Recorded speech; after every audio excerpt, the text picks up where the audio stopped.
Alô pessoal, bem-vindos ao Papo Otaku, que é o Lucas, e hoje eu vou falar sobre a segunda temporada de Devil May Cry. Eu acabei de assistir e eu vou te falar, eu tô muito satisfeito, tá incrível. Mas eu sei que não é todo mundo que tá gostando do rumo que o desenho tomou. Eu sei disso, que não é todo mundo que tá pensando do mesmo jeito que eu. E hoje a gente vai falar sobre isso. Vamos lá? Então, pessoal, eu acabei de assistir a segunda temporada de Devil May Cry.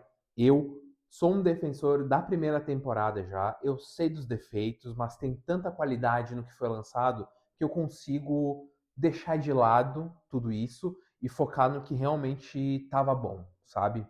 Mas é muito engraçado ver uma temporada, um desenho que divide tanto quem assiste, sabe? A gente não tem um meio.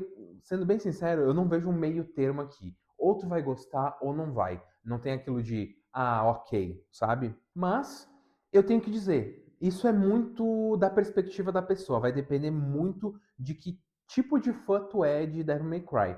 Se tu entende que a proposta do desenho, porque não é um anime, ele é produzido pela Netflix nos Estados Unidos, mas com muita qualidade, não é que nem Invencível, que pecou muito nessa última temporada. É um desenho que vai dividir as pessoas por quê?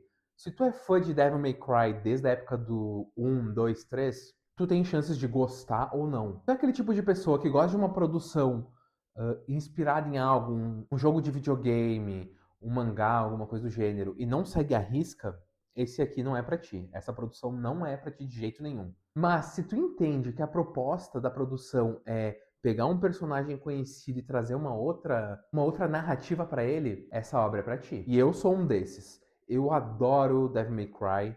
Eu comecei a jogar no 3, no Play 2, e desde então eu vejo muita coisa sendo feita que os fãs mais raiz não gostaram tanto. O DMC é um baita exemplo disso. É um jogo que eu gosto muito, a mecânica é incrível, a história é boa, não é aquele negócio que nem foi os outros jogos, mas é boa. E essa produção, o desenho também parte disso. A história é muito boa desde a primeira temporada com o Coelho, que é um personagem cheio de história, com muita profundidade, mas que as pessoas ficaram meio pé atrás porque é um personagem pra série. Eu acho que isso não diminui em nada. Foi uma primeira temporada, um início de projeto acertado. Não é incrível, não tem virada de personagem, não tem um grande plot twist, mas tudo é muito bem feito. E a segunda temporada melhorou isso, sabe? Resumindo, gente, essa temporada vai funcionar muito bem se tu não ficar comparando cada coisa que acontece com o jogo. Não faça isso, porque não vai valer a pena. Mas agora, a gente tem também muita coisa que lembra os jogos.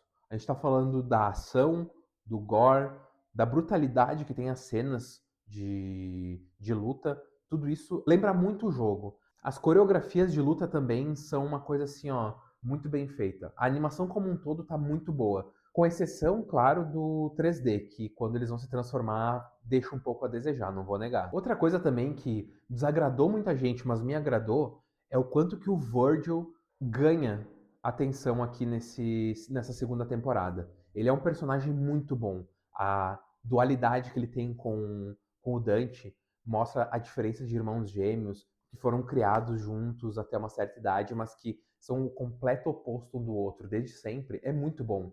A gente vê cada um com as suas características. O Dante sendo uma pessoa forte por nascença, por simplesmente ser ele, e o Virgil também forte, mas que precisa se esforçar muito mais para conseguir as coisas, é muito legal. A forma como a gente começa a descobrir mais a história dele, que ele foi levado e criado pelo Mundus, criado, é muito boa. Porque a gente vê a construção de um personagem que criou ódio pelos Sapiens, que é como eles chamam os humanos, e sente que Macau é o lugar dele de pertencimento. É muito bom isso. Mas claro, ao mesmo tempo que o Virgil ganha muita força na história, isso acaba contribuindo para que a gente deixe um pouco de lado o Dante. Ele é um bom personagem, não me entendam mal, mas aqui no desenho parece que ele perde um pouco de importância, porque ao mesmo tempo que ele é o principal, ele parece que tá sempre perdendo a luta, ele tá sempre sangrando, sempre sofrendo, apanhando. É necessário para a construção do desenho em si, para ter uma história mais completa, mas parece que isso faz a gente duvidar que o Dante realmente é mais forte que o Virgil.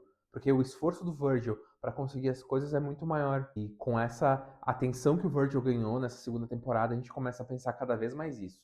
Mas eu gosto do Dante como um todo. Mudando agora de personagem, eu vou falar um pouco da Lady. Ela é um personagem muito controverso no sentido de que na primeira temporada ninguém gostou dela por ser uma personagem que não se entendia direito o tanto de poder que ela tinha, porque ela é só uma humana, mas batia de frente com vários personagens super fortes.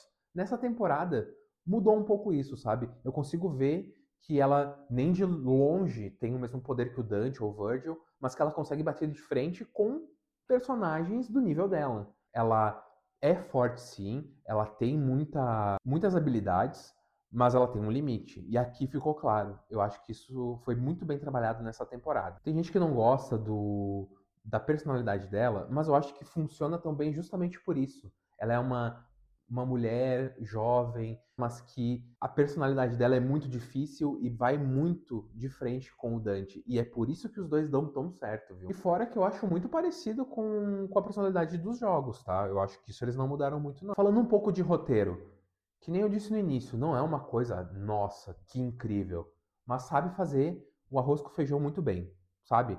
Ele é um pouco previsível sim, mas traz algumas coisas bem interessantes assim para o telespectador.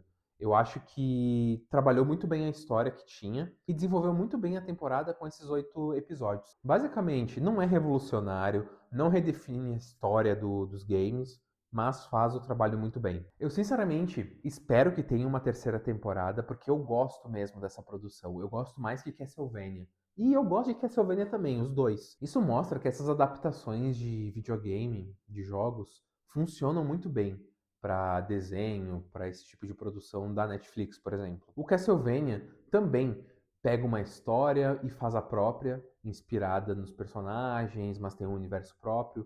E esse aqui também, ele não se propõe a seguir à risca o que é o jogo, mas pega as principais coisas dele e traz para nós. O que me deixou muito contente foi que eles ajustaram alguns detalhes que na primeira temporada estavam um pouco desalinhados. Eles mostraram um pouco mais do passado do Dante e do Virgil, que o porquê deles terem essa rivalidade, deu tempo de tela para os personagens principais, não ficou enrolando com alguns outros, por exemplo, o vilão dessa temporada, ele funcionou muito bem, mas eles não perderam tempo para mostrar uma história dele em um episódio inteiro. Até porque não teria tanto para contar quanto teve do Coelho da primeira temporada. O Coelho na primeira temporada tinha um fator muito traumas, um pouco mais profundo o passado dele. Já esse é bem interessante, essa coisa de viver séculos. Mas eles mostraram da melhor maneira possível, flashbacks curtos entre os episódios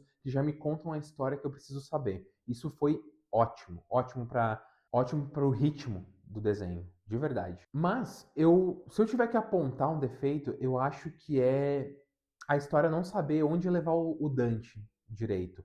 Ele vai acontecendo. O Dante, como personagem, pensando nos jogos, ele controla o caos da maneira que ele quer.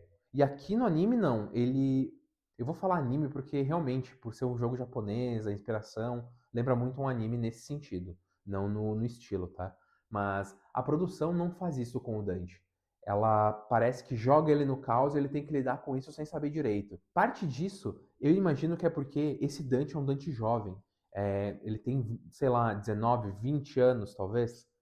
E o Dante é merdeiro até a fase adulta dele, no Devil May Cry 5, por exemplo. Ele é merdeiro, mas ele controla tudo que ele quer. E aqui não. No desenho ele parece que não consegue controlar dessa maneira, até porque faz sentido. Se ele está aprendendo o que ele é, quais são os poderes, não faz sentido ele conseguir dominar tudo ou ser bom em tudo. Mas não pensem que ele não tem força. Mas são tantos personagens bons aqui, tantos momentos bons, que ele acaba ficando um pouco apagado. E a terceira temporada, eu espero que trabalhe um pouco mais a evolução desse personagem e como ele vai melhorando de verdade, sabe?